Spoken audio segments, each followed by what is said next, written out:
ان اللہ علی کل شیء قدیر، بے شک اللہ ہر شے پر قادر۔ اس آیت سے کچھ لوگ اس آیت کو لے کر یہ کہتے ہیں کہ جب اللہ ہر چیز پر قادر ہے تو معاذ اللہ اللہ کا جھوٹ بولنا بھی ممکن ہے۔ کچھ لوگوں کا یہ کہنا ہے کہ خرابی برائی کرنے میں ہے، ان کا کہنا یہ ہے۔ دوسری ان کی دلیل یہ ہے کہ اگر اللہ جھوٹ پر قادر نہ ہو تو انسان کی قدرت اللہ کی قدرت سے بڑھ جائے گی کہ انسان جھوٹ بول سکتا ہے، اللہ جھوٹ نہیں بول سکتا، تو معاذ اللہ انسان بڑھ گیا، اس لیے بھی اللہ کا معاذ اللہ جھوٹ بولنا ممکن ہے۔ یہ کچھ لوگوں کا کہنا ہے، لیکن ہمارا اہل سنت کا عقیدہ یہ ہے اللہ ہر عیب سے ہر نقص سے پاک ہے، ہر قسم کے عیب سے نقص سے پاک ہے۔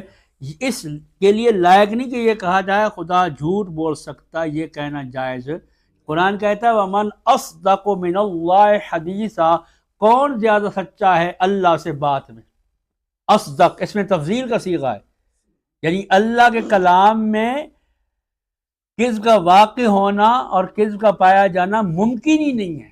اللہ کے کلام میں کوئی مطلب جھوٹ پایا جائے امکان نہیں ہے، کیونکہ جس طرح جھوٹ کا بولنا عیب ہے، اس طرح اگر اس کا پایا جانا ہو کہ ممکن ہو تو یہ بھی عیب کہلائے گا، اور اللہ تعالیٰ ہر قسم کے عیب سے کیا ہے؟ پاک۔ اگر اس آیت کو یہی معنی لیا جائے جو کچھ حضرات لیتے ہیں تو پھر تو معاذ اللہ دنیا میں جتنی بھی برائیاں ہیں وہ سب اللہ کے لیے ثابت ہو جائیں گی، کیا یہ ممکن ہے؟ اگر یہ معنی لیا جائے کہ اللہ ہر شے پر قادر ہے، جھوٹ بھی ایک چیز ہے، اللہ اس پہ قادر ہے، تو جتنی بھی برائیاں ہیں معاذ اللہ، پھر تو یہ کہہ جائیں گے سب اللہ کے لیے ممکن ہے، یہ ہو سکتا ہے۔ مثلا ہم یہ کہہ سکتے ہیں اللہ نے زنا کیا تو نہیں، معاذ اللہ کر سکتا ہے۔ اندھا تو نہیں، ہو سکتا ہے۔ جیسے ہم کہتے ہیں جھوٹ بول تو نہیں، بول سکتا ہے، یہ بھی ہو سکتا ہے۔ شراب پی نہیں، معاذ اللہ پی سکتا ہے۔ خود کو فنا کیا نہیں لیکن فنا کر سکتا ہے۔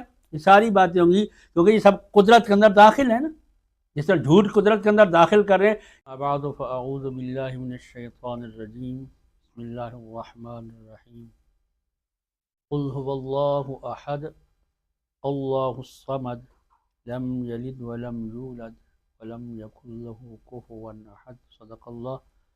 اللهم صل وسلم دائما ابدا على حبیبک خیر الخلق كلهم، مل کے پڑھ لیجیے الصلاة والسلام علیکہ وعلى آلك واصحابك یا سیدی یا حبیب اللہ، الصلاة والسلام علیکہ یا سیدی یا خاتم النبیین وعلیکہ واصحابک یا سیدی یا شفیع اللہ۔ حمد و صلوات کے بعد پہلی جو نشست تھی توحید کا معنی اور توحید کی 3 قسمیں بیان کی تھی، توحید فی الذات، توحید فی الصفات اور توحید فی العبادات۔ اس میں سے توحید فی الذات اور توحید فی الصفات کے بارے میں کچھ عرض کر دیا تھا۔ تیسرا ہے توحید فی العبادت، یعنی عبادات کا مطلب یہ ہے عبادت کے لائق صرف اللہ کی ذات ہے،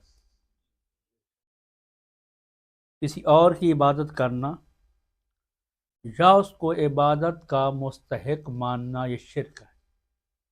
عبادت کے لائق فقط رب کی ذات، جیسے قرآن میں اللہ فرما رہا ہے یا ایھا الناس اعبدوا ربکم الذی خلقکم، اے لوگو پوجو اپنے رب کو جس نے تمہیں پیدا کیا، والذین من قبلکم، اور ان کو جو تم سے پہلے تھے ان کو پیدا کیا، لعلکم تتقون، یہ امید کرتے ہوئے کہ تمہیں پرہیزگاری ملے گی، اس امید پر اپنے رب کی عبادت کرو۔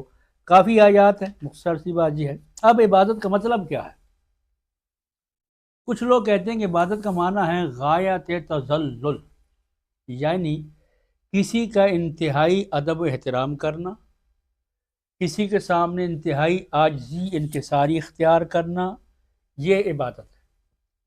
اگر یہ عبادت کی تعریف کی جائے اور وہ لوگ عبادت کی تعریف کرتے ہوئے پھر اعتراض کرتے ہیں کہ میلاد شریف کے موقع پر آپ کا کھڑا ہونا، صلاۃ السلام کے لیے قیام کرنا، اولیاء کرام جب بزرگوں کے ہاتھوں کا بوسہ دینا، مزارات کو بوسہ دینا، تبرکات کے احترام، تعظیم، جہاں جہاں بھی آپ کسی کی تعظیم کریں گے تو عبادت بن جائے گا، اور جب عبادت بن جائے گا تو شرک ہو جائے گا۔ کیونکہ عبادت فقط رب کی ہے۔ عبادت کا معنی سمجھیں، کچھ لوگ عبادت کا معنی کرتے ہیں کسی کا انتہائی ادب و احترام کرنا، تو یہ معنی جب کیا جائے تو ان کے نزدیک پھر چاہے کوئی بھی کسی کی بھی ادب کر رہے ہیں، تعظیم کریں، یہ سارا عبادت بن جائے گا، اور عبادت کی تعریف سے آ جائے گی تو یہ سارے کام ہو جائیں گے شرک، کہ پھر اہل سنہ و جماعت مشرک ہو جائیں گے اس تعریف کے مطابق۔ یہ کچھ لوگوں کا اعتراض ہے۔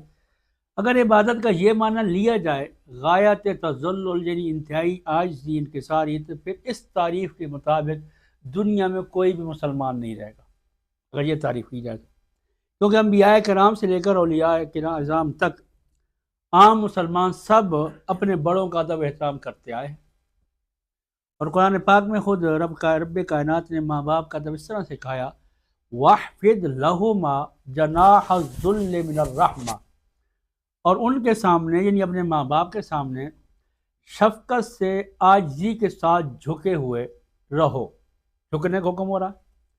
وَقُلْ رَبِّ ارْحَمْهُمَا كَمَا رَبَّيَانِي صَغِيرًا، اور پھر کہو کہ اے میرے رب، جس طرح انہوں نے یعنی میرے ماں باپ نے بچپن میں پالا ہے، اسی طرح تم بھی ان پر رحم فرما۔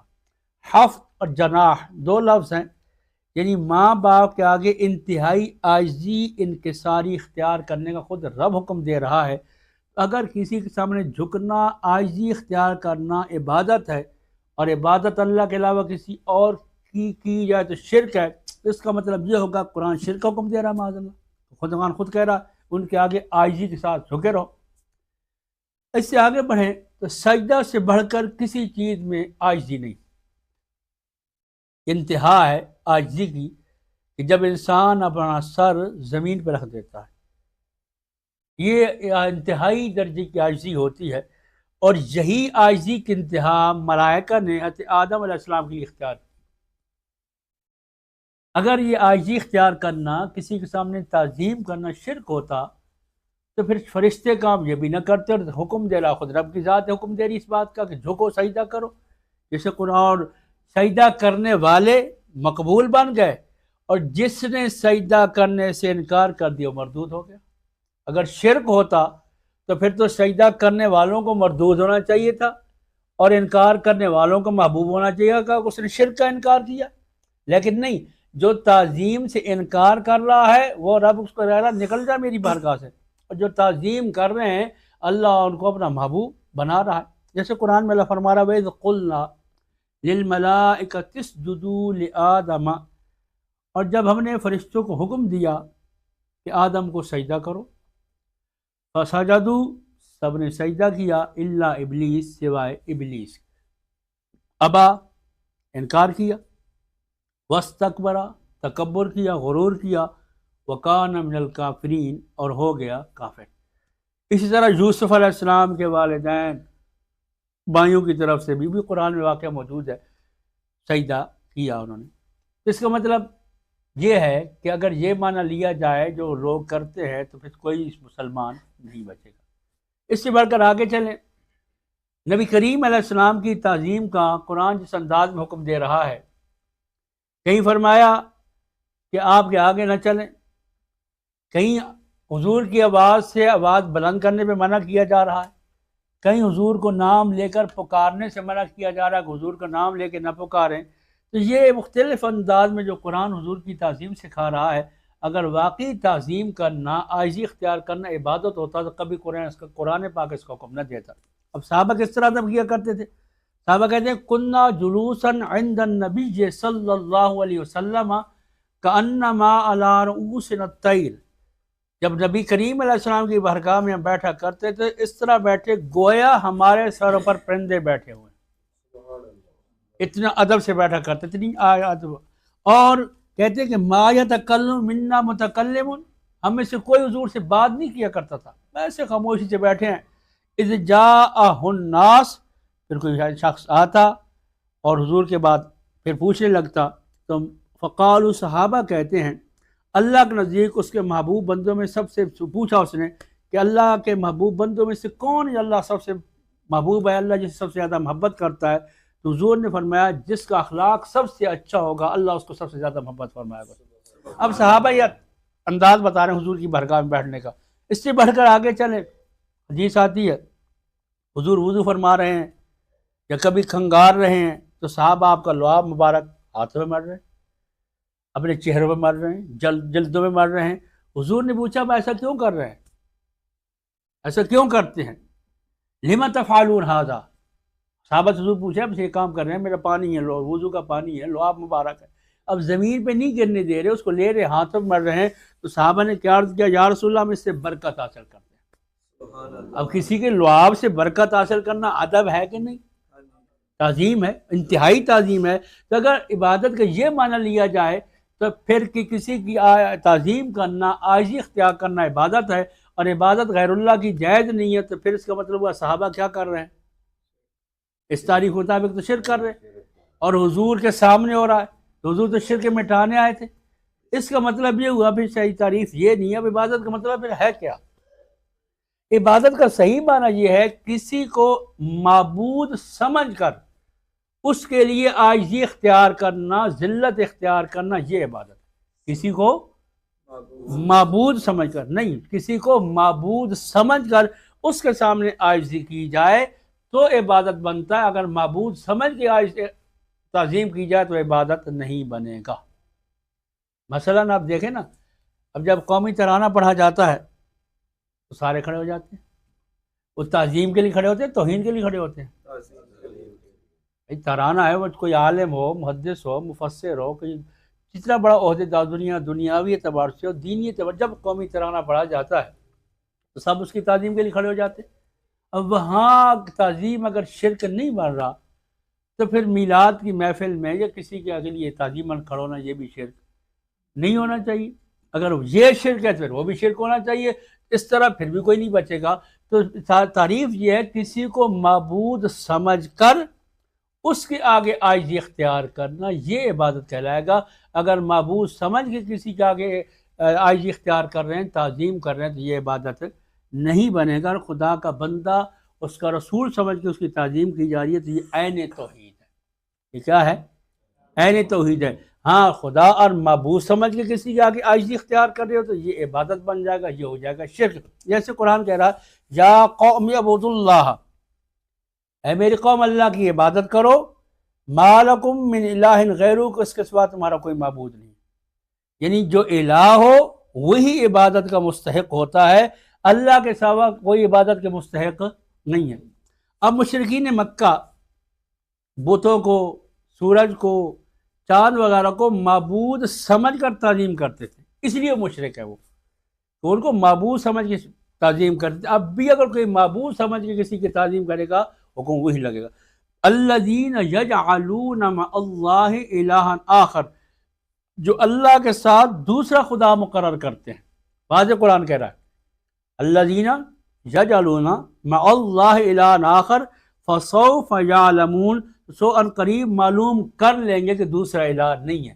تو بات یہ ہو گئی کہ کسی کے بعد معبود سمجھ کر تعظیم کریں گے تو عبادت بنے گا، ورنہ عبادت۔ تو بحث خلاصہ یہ ہوا، شرک اسے کہتے ہیں اللہ کی ذات یعنی واجب الوجود، اس کی صفات جو دائمی اور مستقل ہیں، اور استحقاق عبادت میں ان تین چیزوں میں سے کسی ایک کو بھی اللہ کے غیر کے لیے ماننا، یہ شرک ہو جائے گا۔ اب اللہ کی صفات، جس طرح اللہ اپنی ذات میں وحدہ لا شریک ہے، اسی طرح وہ صفات میں بھی وحدہ لا شریک ہے۔ اس کی ذات میں بھی کوئی شریک نہیں، اس کی صفات میں بھی۔ جس طرح اس کی ذات ازلی ابدی ہے، اس طرح رب کی صفات بھی ازلی ابدی ہمیشہ سے ہمیشہ رہیں گی۔ صفات کی دو قسمیں ہیں، ایک کہلاتی ہیں صفات ثبوتیہ اور دوسری کہلاتی ہیں صفات سلبیہ۔ پھر ثبوتیہ میں سے صفات ذاتیہ آتی ہیں اور صفات فعلی آتی ہیں۔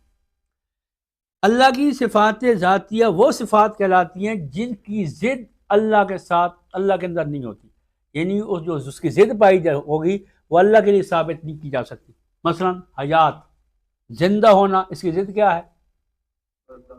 وہ اللہ کے لیے نہیں ہے۔ علم اللہ کے لیے ثابت ہے، علم کی ضد کیا ہے؟ جاہل ہونا، یہ اللہ کے لیے ثابت نہیں ہے۔ ارادہ، عاجز، سننا نہ سننا، تو جو چیزیں ہیں اللہ کی، ان کی ضد اللہ کے لیے ثابت نہ کی جائے وہ کہلاتی ہیں اللہ کی صفات ذاتیہ. جیسے قرآن میں حیٌ کہا، علم ہے، قدرت میں بڑی تفصیل ہے، قرآن کے اندر موجود ہے. علم ہے، پہلے حیٌ زندہ ہونا، علم ہونا، قدرت ہونا، ارادہ تکوین، سمع، بصر اور کلام. دوسری ہے صفات فعلیہ. وہ صفات ہیں اللہ کو ان کے ساتھ بھی اور ان کی ضد کے ساتھ بھی موصوف ہوتا ہے، یعنی وہ بھی پائی جاتی ہے اور اس کی ضد بھی پائی جاتی ہے. جیسے زندہ کرنا، اس کی ضد کیا ہے؟ اللہ زندہ بھی کرتا ہے اور مارتا بھی ہے. بیمار کرنا، اس کی ضد کیا ہے؟ شفا دینا. یہ چیزیں یہ کہلاتی ہیں صفات فعلیہ کہ ضد بھی پائی جاتی ہے. غنی کرنا، فقیر کرنا، یہ صفات بھی قدیم ہیں، اگرچہ ان کا ظہور یعنی ہوں گی کب؟ جب کسی سے کوئی چیز، جب اللہ تعالیٰ کوئی غیر ہو اس پر موقوف ہوں گی. مثلا جب کوئی شخص کو لکھنا آتا ہے، یہ صفت لکھنے والی اس کو حاصل ہے، لیکن ظاہر کب ہوگا؟ جب وہ لکھے گا. لکھنا آتا ہے لیکن لکھنے والی صفت ظاہر کب ہوگی؟ جب لکھنے بیٹھے گا. یہ وہ صفات ہے جب اللہ تعالیٰ کسی کو زندہ کر رہا ہے، کسی کو موت دے رہا ہے، کسی کو بیمار کر رہا ہے، کسی کو صحت عطا فرما رہا ہے، یہ وہ صفات کہلاتی ہیں فعلیہ. دوسری ہیں صفات سلبیہ، یعنی جن سے اللہ کا پاک ہونا ضروری ہے. وہ صفات سلب کہتے ہیں نفی کو، ثبوت کہتے ہیں کسی چیز کو ثابت کرنے کو، سلب کہتے ہیں نفی کرنے کو. وہ صفات جن سے اللہ کی نفی یا جن میں سے اللہ تعالیٰ کے اندر ماننا شرک عیب ہو جائے گا، جوہر ہونا، عرض ہونا وغیرہ وغیرہ، یہ بھی اللہ تعالیٰ ان صفات سے پاک ہونا ضروری. اب ایک اللہ کی صفت ہے قدرت، توجہ فرمائیے گا، قادر ہونا. ان اللہ علی کل شیء قدیر، بے شک اللہ ہر شے پر قادر. اس آیت سے کچھ لوگ اس آیت کو لے کر یہ کہتے ہیں کہ جب اللہ ہر چیز پر قادر ہے تو معاذ اللہ اللہ کا جھوٹ بولنا بھی ممکن ہے. کچھ لوگوں کا یہ کہنا ہے کیونکہ اللہ ہر چیز پر کیا ہے؟ قادر ہے. تو جھوٹ بھی جو کہ ایک چیز ہے ان کے نزدیک، لہٰذا اس پر بھی وہ قادر ہے. بلکہ وہ تو یہاں تک کہتے ہیں، کچھ لوگوں کا عقیدہ یہاں تک ہے، تمام گندے برے افعال اعمال پر معاذ اللہ اللہ تعالیٰ قادر ہے. مولوی محمود الحسن صاحب لکھتے ہیں، سب جانتے ہیں ذات تعالیٰ شانہ یعنی اللہ کی ذات سے افعال قبیحہ یعنی برے افعال کی صدور کی صادر ہوتے نہیں، نوبت آتی نہیں ہے، لیکن جتنے برے افعال ہیں ان کا ذات باری تعالیٰ میں پایا جانا حق تسلیم کرتے ہیں، کیونکہ خرابی برائی کرنے میں ہے، ان کا کہنا یہ ہے. دوسری ان کی دلیل یہ ہے کہ اگر اللہ جھوٹ پر قادر نہ ہو تو انسان کی قدرت اللہ کی قدرت سے بڑھ جائے گی کہ انسان جھوٹ بول سکتا ہے، اللہ جھوٹ نہیں بول سکتا، تو معاذ اللہ انسان بڑھ گیا، اس لیے بھی اللہ کا معاذ اللہ جھوٹ بولنا ممکن ہے. یہ کچھ لوگوں کا کہنا ہے، لیکن ہمارا اہل سنت کا عقیدہ یہ ہے اللہ ہر عیب سے، ہر نقص سے پاک ہے، ہر قسم کے عیب سے، نقص سے پاک ہے. اس کے لیے لائق نہیں کہ یہ کہا جائے خدا جھوٹ بول سکتا، یہ کہنا جائز. قرآن کہتا ہے وَمَنْ أَصْدَقُ مِنَ اللَّهِ حَدِيثًا، کون زیادہ سچا ہے اللہ سے بات میں. اصدق اس میں تفضیل کا صیغہ ہے، یعنی اللہ کے کلام میں کذب کا واقع ہونا اور کذب کا پایا جانا ممکن ہی نہیں ہے. اللہ کے کلام میں کوئی مطلب جھوٹ پایا جائے، امکان نہیں ہے، کیونکہ جس طرح جھوٹ کا بولنا عیب ہے، اس طرح اگر اس کا پایا جانا ہو کہ ممکن ہو تو یہ بھی عیب کہلائے گا، اور اللہ تعالیٰ ہر قسم کے عیب سے کیا ہے؟ پاک. اگر اس آیت کو یہی معنی لیا جائے جو کچھ حضرات لیتے ہیں، تو پھر تو معاذ اللہ دنیا میں جتنی بھی برائیاں ہیں وہ سب اللہ کے لیے ثابت ہو جائیں گی، کیونکہ ممکن ہے.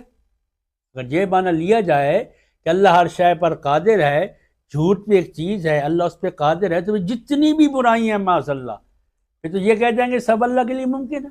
یہ ہو سکتا ہے. مثلا ہم یہ کہہ سکتے ہیں اللہ نے زنا کیا تو نہیں معاذ اللہ کر سکتا ہے، اندھا تو نہیں ہو سکتا ہے، جیسے ہم کہتے ہیں جھوٹ بول تو نہیں بول سکتا ہے، یہ بھی ہو سکتا ہے. شراب پی نہیں معاذ اللہ پی سکتا ہے، خود کو فنا کیا نہیں لیکن فنا کر سکتا ہے.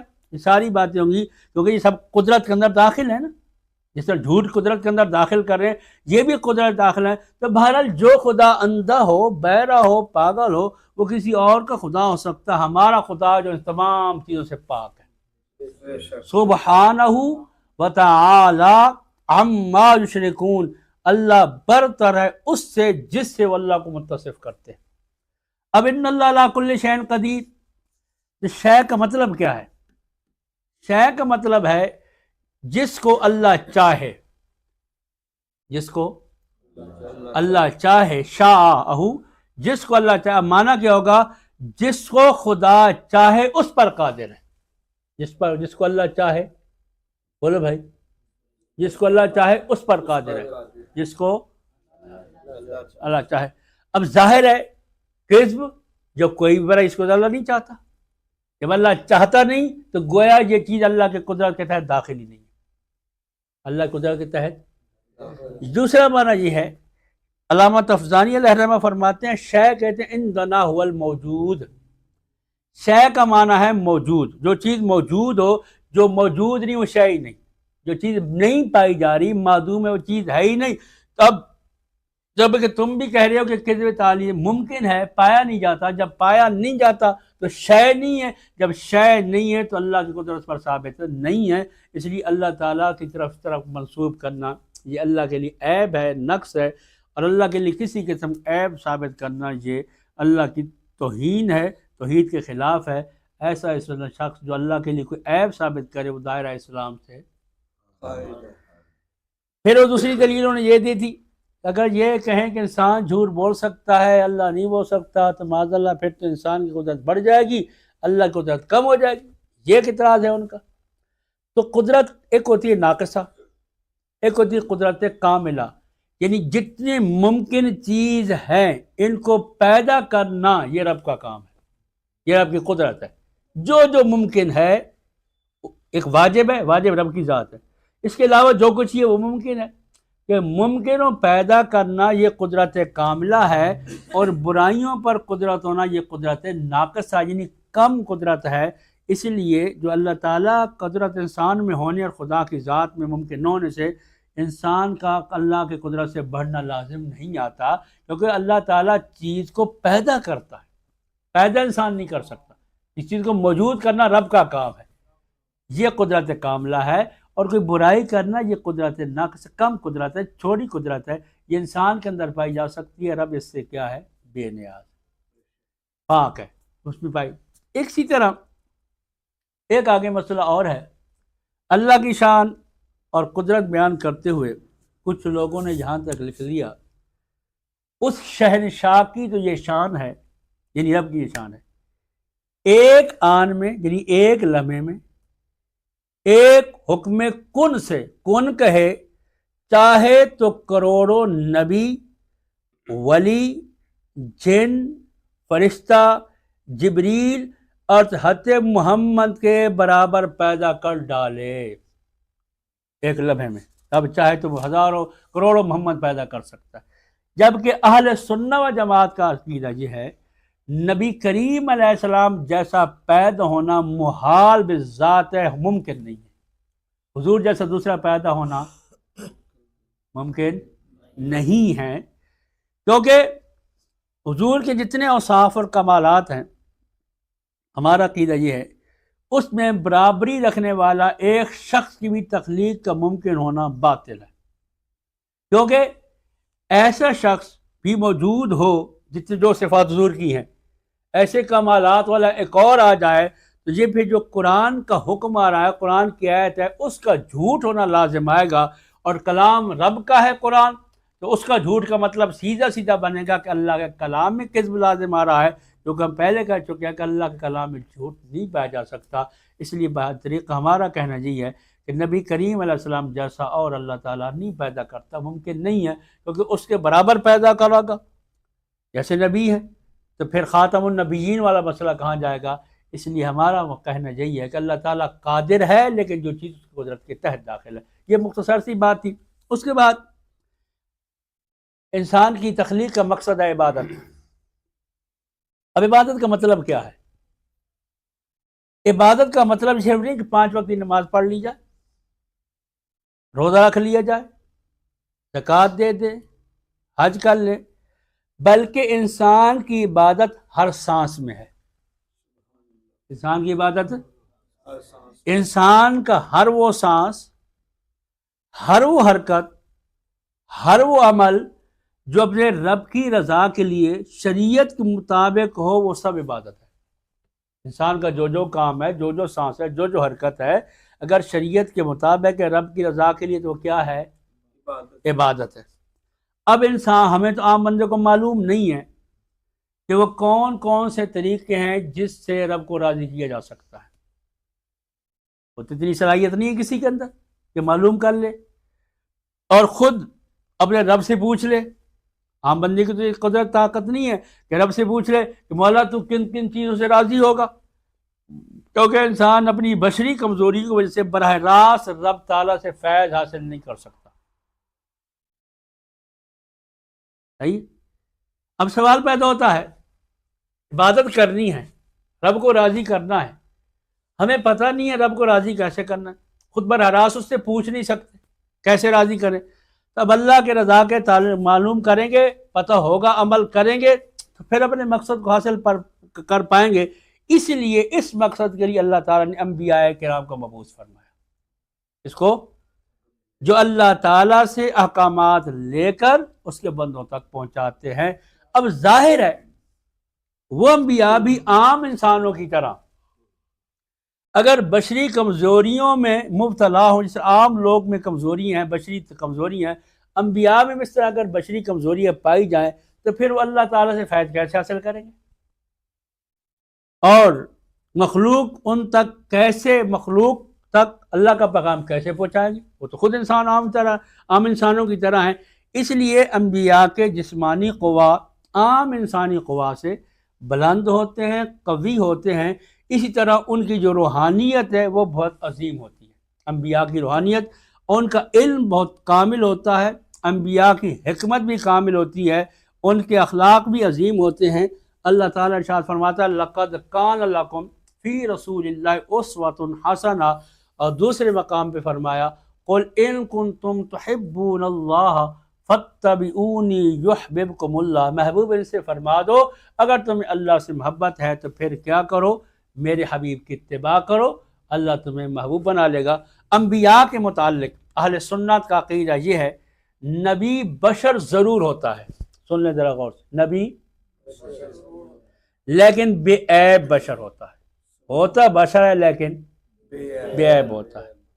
نبی عبد ضرور ہوتا ہے، بندہ ضرور ہوتا ہے، لیکن تمام بندوں میں ممتاز اور سب سے افضل و اعلیٰ ہوتا ہے، بلکہ اللہ اور تمام بندوں کے درمیان واسطہ اور وسیلہ ہوتا ہے۔ نبی کیا ہوتا ہے؟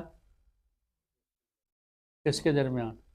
اللہ اور عام بشر نہیں ہے، ہر قسم کے بشریت کے عیبوں سے پاک ہے، افضل ہے، اور وہ خدا نہیں ہوتا نبی، بلکہ خدا کا ہوتا ہے۔ خدا نہیں ہوتا بلکہ خدا کی طرف رہنمائی کرتا ہے، وہ خدا کی معرفت عطا کرتا ہے۔ اللہ فرماتا ہے اللہ اعلم حیث یجعل رسالتہ، اللہ خوب جانتا ہے کہ اپنی رسالت کو کہاں رکھے۔ اس آیت سے معلوم ہوا کہ اللہ تعالیٰ نبوت کے لیے ایک ایسے مقدس انسان کا انتخاب فرماتا ہے جو کمالات انسانیت سے متصف ہوتا ہے، اور رسالت کے لیے خاص محل ہوتا ہے، جسمانی، روحانی، ظاہری، باطنی طور پر افضل، اعلی اور اکمل ہوتا ہے۔ اس بشر کو کیا کہتے ہیں؟ نبی۔ بہرحال انبیاء کرام انسانی تخلیق کے مقصد کی تکمیل کے لیے، انسان کی تخلیق کا مقصد کیا ہے؟ عبادت۔ اس مقصد کو مکمل کرنے کے لیے منصب نبوت پر فائز ہوتے ہیں انبیاء کرام، اس لیے ان کا علم بھی کامل ہوتا ہے۔ اللہ تعالیٰ انہیں کامل علم سے سرفراز فرما کر بھیجتا ہے، جیسے آدم علیہ السلام کے لیے فرمایا وَعَلَّمَ آدَمَ الْأَسْمَاءَ كُلَّهَا، ابراہیم علیہ السلام کے لیے فرمایا وَكَذَلِكَ نُرِي إِبْرَاهِيمَ مَلَكُوتَ السَّمَاوَاتِ وَالْأَرْضِ، اور اپنے حبیب کریم علیہ السلام کے لیے فرمایا وَعَلَّمَكَ مَا لَمْ تَكُنْ تَعْلَمْ وَكَانَ فَضْلُ اللَّهِ عَلَيْكَ عَظِيمًا۔ بہرحال ان کا علم کامل علم سے انبیاء کو نوازا جاتا ہے، ساتھ ہی جسمانی روحانی طاقت قوت قدرت بھی عطا کر کے بھیجا جاتا ہے، ورنہ مخلوق کی ہدایت ان کے قلوب کی اصلاح اور تزکیہ کا ہم اس کے بغیر کیسے کر سکتے ہیں؟ اللہ ہمیں صحیح سمجھنے کی توفیق عطا فرمائے، توحید اور رسالت کے مفہوم کو سمجھ کر عقیدہ حق اہل سنت پر ہمیں ثابت قدمی نصیب فرمائے۔ وآخر دعوانا